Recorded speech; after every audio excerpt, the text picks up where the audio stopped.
नमस्कार दोस्तों, crime media news में आपका स्वागत है। मैं शमशेर खान हमेशा एक नई खबर, नई पहलू को लेकर आपके सामने हमेशा आता हूं। कानून व्यवस्था और कानून सुरक्षा को लेकर आज हम बैठे हुए हैं मतानी साहब, एसपी मतानी साहब, जो सिंघन के नाम से भंडारे में मशहूर है, जिन्होंने अंकुश लगाने के लिए एक अलग अलग तरीके से कार्रवाई करते हुए नजर आ रहे हैं। सबसे पहले हम उनका बहुत बड़ा स्वागत करेंगे कि उन्होंने एक कीमती समय हमें दिया है। नमस्कार सर। नमस्ते। क्राइम इंडिया न्यूज़ के सभी दर्शक को मेरा नमस्कार और आज का इंटरव्यू लेने के लिए बहुत बहुत धन्यवाद। से ये बताइए कि भंडारे में कानून का बहुत बड़ा चेंज हुआ है। किस प्रकार से जैसे गौशाला हो गई है, कानून के अलग अलग कार्रवाई हो गई है, रेती घाट पे हो गई। तो सर अभी जैसे भंडारे में आने का सबसे पहले हम तो ये चाहेंगे कि आपको भंडारा आने के बाद कैसे लगा? नहीं, भंडारा आने के बाद मुझे बहुत अच्छा लग रहा है। इससे पहले मैं नागपुर शहर में था। नागपुर शहर का जो क्राइम रेट बहुत ज़्यादा था और सभी प्रकार की वहाँ पे समस्याएं थी।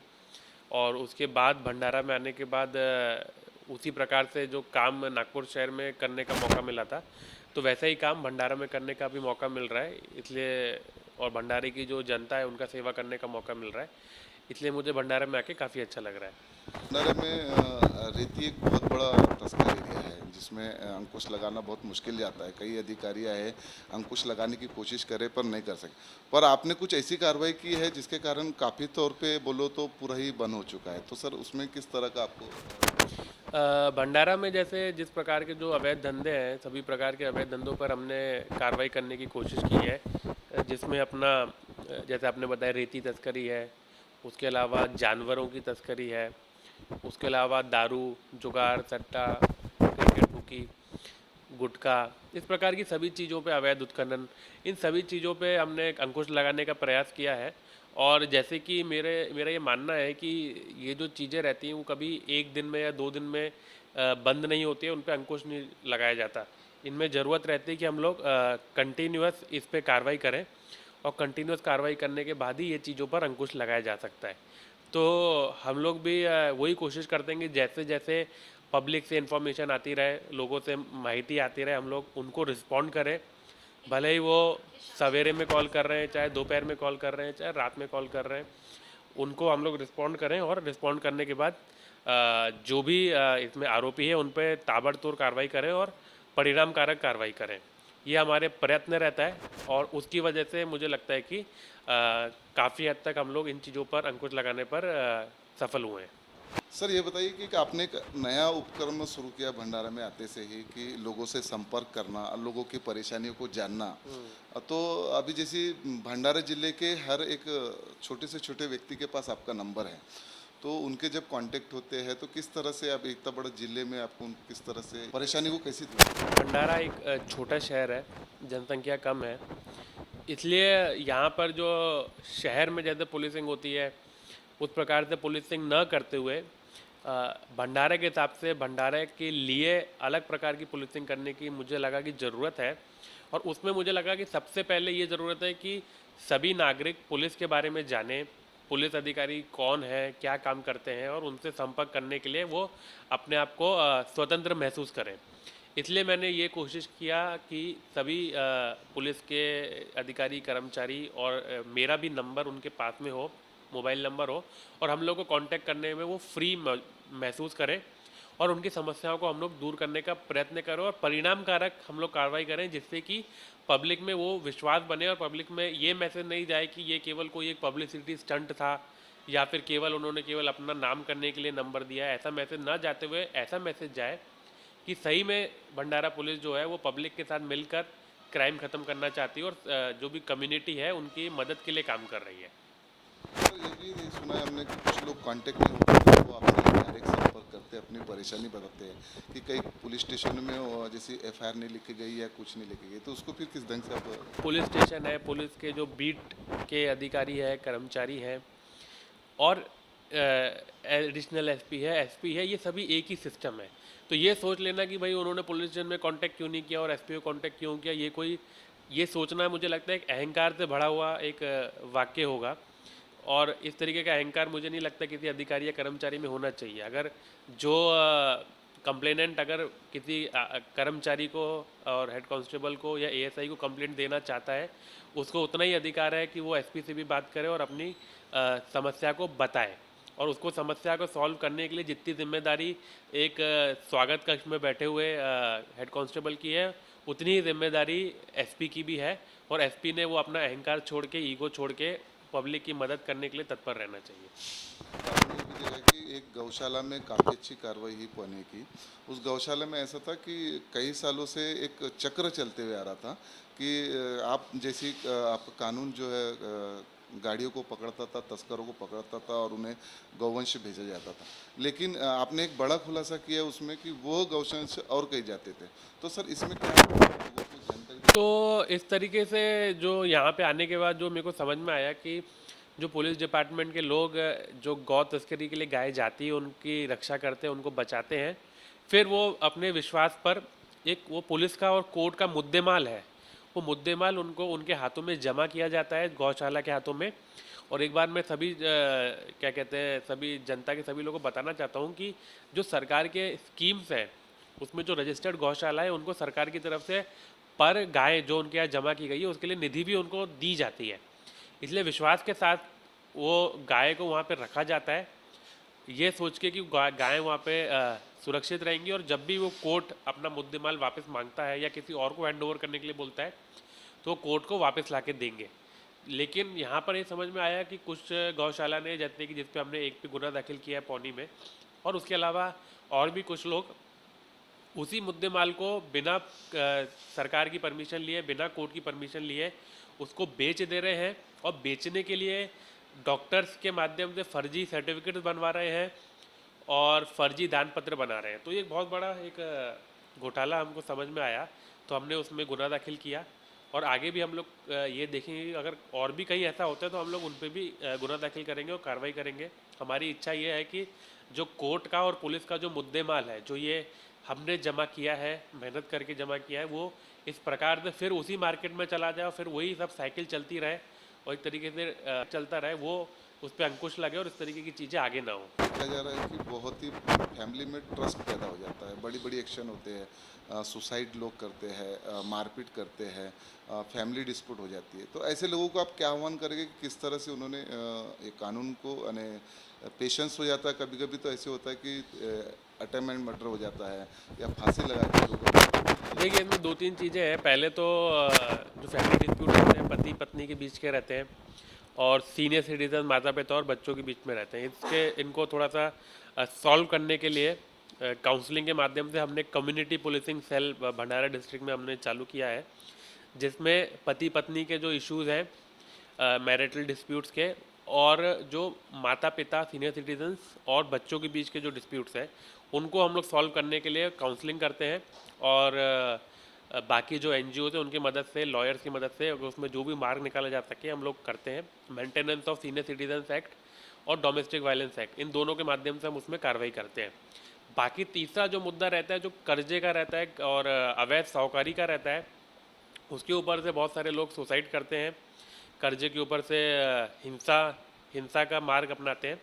उनको मेरा ये आह्वान रहेगा कि अगर आपने किसी भी अनरजिस्टर्ड मनी लेंडर से पैसे लिए हैं और मनी लेंडर आपसे अगर ज़्यादा रेट पे वो पैसे वापस मांग रहा है तो आप परेशान ना होइए, आप भंडारा पुलिस को आके कंप्लेंट कीजिए, मुझे आके कंप्लेंट कीजिए और उस साहूकार पे हम लोग साहूकारी कायदे के अंदर अवश्य ही कार्रवाई करेंगे, उनको अटक करेंगे और उन पे और भी लोगों को जिनको उन्होंने बिना लाइसेंस के कर्जा दिया होगा उन पर भी कार्रवाई करेंगे। जिले में गजगजाई थी, जो नाबालिग बच्चे होते हैं यानी जिनकी उम्र 18 साल से कम होती है, वो बड़ी बड़ी गाड़ियाँ चलाते हैं और एक्सीडेंट भी हुए थे और कई घटना भी हुई थी। तो उसमें आपने एक एक्शन किया था जिसमें कई गाड़ियों पे कार्रवाई की थी। तो आगे भी इस तरह की कार्रवाई चलती रहेगी या चलती रहेगी। आज भी मैंने पौनी में टीम भेजा है और वो कार्रवाई करने के लिए उनको बताया और आज कार्रवाई होगी भी। और इस तरह की कार्रवाई रूटीन में हम लोग तहसील वाइज, कभी भंडारा में, कभी तुमसर में, कभी लाखनी में, कभी ये हम लोग कोशिश करते हैं कि हम लोग हर हफ्ते इस तरह की कार्रवाई करते रहेंगे। बीच के टाइम में अगर रुकावट आई है तो आगे हम लोग उसको कंटिन्यूटी बना के रखेंगे। आखिरी सवाल ये पूछूंगा कि भंडारा में कानून व्यवस्था को संभालने के लिए एक आम नागरिक को अगर आप पहल करना है या आपका सहयोग करना है या कानून को साथ में मिलकर चलना है तो उसने क्या? मैं सभी भंडारा के सभी नागरिकों को ये बोलूँगा कि पुलिस अधिकारी और आम नागरिक में इतना ही फ़र्क है कि पुलिस अधिकारी भी एक आम नागरिक है जो यूनिफॉर्म पहनता है, और आम नागरिक भी एक पुलिस अधिकारी है जो यूनिफॉर्म नहीं पहनता है। तो मैं ये चाहूँगा कि आप पुलिस की मदद करें। आपके जो मोहल्ला है, हमने जगह जगह के मोहल्ला कमेटीज़ बनाई हैं, तो आपका जो मोहल्ला है उस मोहल्ले में कानून व्यवस्था, क्राइम कंट्रोल करने की आपकी भी जिम्मेदारी है। आप मोहल्ला कमेटी के माध्यम से आप हमको जानकारी दीजिए अपने एरिया में किसी भी प्रकार का अवैध धंधे, जैसे कि दारू, जुगाड़, सट्टा, अवैध रेती तस्करी या जानवर तस्करी, या इस प्रकार की जितने भी अवैध धंधे हैं, उनको आप अंकुश लगाने के लिए जानकारी दीजिए। और जो लोग आपके ही समाज के, आपके ही कॉलोनी में रहने वाले लोग अवैध धंधे करते हैं, उनको आप बॉयकॉट कीजिए, उन पे सोशल प्रेशर लेके आइए और उन पे दबाव लाइए कि आप गलत कर रहे हैं। गलत करने के बाद अब अपना तो नाम ख़राब कर रहे हैं, हमारे मोहल्ले का भी नाम ख़राब कर रहे हैं। ऐसे जो एंटी सोशल एलिमेंट्स आपके मोहल्ले में रहते हैं, उन पर आप दबाव लाइए। बहुत सारी जगह ऐसे देखा जाता है कि इसी प्रकार के जो एंटी सोशल एलिमेंट्स रहते हैं, जो हर प्रकार के इलीगल एक्टिविटीज़ करते हैं, लोग उनको सपोर्ट करते हैं, उनकी वाहवाही करते हैं, उनकी मदद से कोई अपनी एनजीओ चालू करते हैं, उनकी मदद से फंडिंग लेते हैं। तो ऐसा ना करते हुए उल्टा, जैसे कि जापान जैसी कंट्रीज में होता है, उनको आपने सोशल बॉयकॉट करना चाहिए, उन पर दबाव लाना चाहिए। जब समाज उनको उस प्रकार की इज्जत नहीं देगा तो वो खुद ही अपने इन अवैध धंधों को बंद कर देंगे। दिवाली या कोई भी सीजन होता है तो लोग अपने परिवार से दूसरे परिवार में जाते हैं, घर में वैसे ही ताला वाला लगा जाते हैं, जानकारी नहीं देते हैं। तो आपने एक मैसेज भी वायरल किया था कि यदि अगर किसी कोई अपने घर को ताला लगा के अगर जाते हो तो पुलिस में या नज़दीक के आजू बाजू में या सीसीटीवी कैमरा लगाए, तो उन लोगों से आप क्या कहते देखिए, हमने जो दिवाली का समय रहता है, दिवाली के समय में चोरी की घटनाएं बहुत बढ़ जाती हैं। हमने उनको यही मैसेज दिया था और अभी भी मैं यही मैसेज दूंगा कि अगर आप कहीं बाहर जा रहे हैं तो कृपया करके आपके घर का जो गोल्ड है, वो कैश है, वो बैंक में जमा करके जाएं, साथ में लेके जाएं। और अगर आप घर पे रख के जा रहे हैं तो पहले तो अपने police station, nearest police station को बताइए कि मैं इतने दिनों के लिए घर से जा रहा हूँ। तो डेली जो पुलिस स्टेशन की जो पेट्रोलिंग मोबाइल वहाँ पे घर को विजिट करेगी, चेक करेगी। उसके अलावा अगर आप जा भी रहे हैं तो आपका जो सोना और जो आपका कैश है वो पहले तो बैंक में रखने की कोशिश कीजिए। बैंक में अगर नहीं रख पाते हैं तो एटलीस्ट जो अलमारी रहती है, अलमारी का जो तिजोरी रहती है, जो चोर को पता है कि वहीं पर रहेगा, वहाँ पे ना रखते हुए कोई ऐसी जगह पर रखिए जो चोर को नहीं समझ में आएगा। आपकी सूझबूझ के हिसाब से उसको ऐसी जगह पर रखिए जो कॉमनली समझ में नहीं आएगी, जैसे कोई आटे का डिब्बा है या इस प्रकार की कोई जगह आपके किचन में है, वहाँ पर आप रखिए, जिससे कि चोर की पॉसिबिलिटी कम रहेगी। हमारा प्रयत्न यही है कि हम लोग पेट्रोलिंग करते हैं, आरोपी चेकिंग करते हैं, सस्पिशियस लोगों पर कार्रवाई करते हैं, लेकिन चोरी की घटना अगर हम लोगों को बहुत कम करनी है तो हम लोगों को, नागरिकों को भी ज़रूरत है कि नागरिक अलर्ट रहे और अपने माल की जो जिम्मेदारी है वो खुद ले। और पुलिस की भी मदद करें कि भाई पुलिस आपको घर को चेक कर सके जब आप घर पे नहीं है। आपके घर पे मान लीजिए जो ताले हैं वो अच्छे रहें, कहीं अगर आपके मोहल्ले में कहीं सीसीटीवी रहें। इस प्रकार की कार्रवाई अगर आप लोग भी करेंगे तो आपके जो मोहल्ला है उसमें क्राइम ऑटोमेटिकली कम हो जाएगा। मोहल्ला क्लिनिक में अगर लोग अगर कुछ एक मोहल्ला क्लिनिक बनाना चाहते हैं या उस तरह से, तो किस तरह का उसका पहल करना चाहिए? मोहल्ला कमेटी हमने जो बनाई है, मोहल्ला कमेटी मतलब जो बड़े बड़े जो विलेजेस हैं और अर्बन एरियाज़ हैं वहाँ पर सब में एक एक मोहल्ला कमेटी बनाई है। ऐसे ही सभी पुलिस स्टेशन में 15 से 20 मोहल्ला कमेटी बनाई है। उसमें हमने वहाँ के जो जागरूक नागरिक हैं, युवा लोग हैं, उनको हमने उसमें नियुक्त किया है और उनके माध्यम से हम लोग उनके मोहल्ले की जो समस्याएँ हैं, जो क्राइम से रिलेटेड समस्याएँ हैं, जो इलीगल एक्टिविटीज़ हैं और बाकी जो भी समस्याएं हैं, उनको हम लोग समझते हैं, मोहल्ला कमेटी की मीटिंग लेते हैं, उनको सॉर्ट आउट करने की कोशिश करते हैं। ऐसे सभी मोहल्ला कमेटी के व्हाट्सएप ग्रुप भी बनाए गए हैं जिनके माध्यम से हम लोग अ, उनके इश्यूज़ को सॉर्ट आउट करने की कोशिश करते हैं। अभी ये देखने में आया है कि दिन पे दिन जो है आप भंडारे जिले में गौ तस्करी हो गई हो या रेती चोरी हो गई है, ऐसे अन्य इस पे अंकुश लगाने के लिए सर ने एक नए नए उपक्रम के साथ में कार्रवाई की है, जिसमें एक काफ़ी अच्छी उपक्रम थी जिसपे रेती तस्करों पे की गई थी। उस विषय पे एक ही गाड़ी पे कार्रवाई की गई थी, लेकिन एक गाड़ी के साथ में 22 लोगों पे कार्रवाई की गई थी। सर, वो एक चीज़ रह गई थी कि वो किस तरह से कार्रवाई हुई थी रेती की, और काफ़ी अच्छा था। और भंडारी जिले में व्हाट्सएप को एक वॉकी टॉकी की तरह रेती तस्कर यूज़ करता है, तो क्या बोलेंगे सर, वो कार्रवाई किस तरह की थी? उसमें देखिए एक कॉन्स्पिरेसी करके, एक कट रच के लोगों ने एक प्लानिंग करके क्या किया कि व्हाट्सएप ग्रुप तैयार किया, व्हाट्सएप ग्रुप में ऑडियो मैसेजेस डालना चालू किए। व्हाट्सएप ग्रुप के जो मेन पर्पज़ था वो रेती चोरी करने का था और उसमें वो लोग ये करते थे कि कोई भी पुलिस, तहसील या ऐसे किसी भी अधिकारी या कर्मचारी की जब गाड़ी निकलती है कार्रवाई करने के लिए, या कोई भी घाट के आसपास गाड़ी जाती है या फिर अपने घर से ही निकलते हैं, तो ये लोग जगह जगह पर डिप्लॉय हो जाते थे और उसके बाद व्हाट्सएप ग्रुप के माध्यम से जानकारी देते थे कि वो गाड़ी कहाँ गई, किधर मुड़ी। और उससे ये लोग क्या करते थे कि जब भी कोई कार्रवाई करने की कोशिश करता था तो ये लोग उसका लोकेशन आउट कर देते थे और वो कार्रवाई को वो अनसक्सेसफुल करने में मदद करते थे। एक तरीके से ये कहा जाए कि ये पूरा व्हाट्सएप ग्रुप और व्हाट्सएप ग्रुप के जो मेंबर्स थे वो रेती चोरी करने में मदद करते थे। इसका मतलब कि जो आदमी रेती चोरी कर रहा था वो साथ के साथ साथ ये सभी लोग भी उतने ही दोषी हैं जितना जो रेती चोरी कर रहा है। तो हमने जब वहाँ के तहसीलदार ने तुमसर के तहसीलदार ने कार्रवाई की और साथ में वहाँ की एसडीओ मैडम भी थी, वैष्णवी मैडम, उन्होंने जब मेरे को बताया कि ऐसे ऐसे कार्रवाई करते समय मोबाइल जब्त किया है, मोबाइल जब्त करते समय ऐसे व्हाट्सएप ग्रुप है, तो हमने उसका संज्ञान लिया। व्हाट्सएप ग्रुप में जितने भी आरोपी थे उनके नाम निष्पन्न किए, जितने भी जो रिकॉर्डिंग्स थी वो जब्ती किया, डिजिटल एविडेंस को हमने जब्ती किया, प्रॉपर उसका प्रोसीजर फॉलो किया और उसमें जितने भी आरोपी हैं जो एक्चुअल में वो मोबाइल यूज़ कर रहे थे, जिनके नाम पर मोबाइल है वो लोग नहीं, लेकिन जो वो मोबाइल को एक्चुअल में यूज़ कर रहे थे उन सभी को नाम आइडेंटिफाई किया और अभी उनको सबको धीरे धीरे करके अटक करना चालू है। नहीं, रेती तस्करों पे हम लोग बस यही कोशिश करेंगे कि जो लोग रेती चोरी करते हैं और सरकार का रेवेन्यू न भरते हुए रेती चोरी करते हैं या फिर इन्वायरमेंट को नुकसान पहुंचाते हैं, तो जब भी हमको इन्फॉर्मेशन मिलती रहेगी हम उन पर कार्रवाई करते रहेंगे और किसी भी प्रकार की पुलिस की किसी भी प्रकार की मदद से ये रेती वगैरह भंडारा ज़िले में नहीं चलेगी। इतना ही मैं कहना चाहता हूँ। सर बहुत बहुत धन्यवाद, आपने जो हमें अपना कीमती समय दिया है और काफ़ी अच्छी जानकारी दी।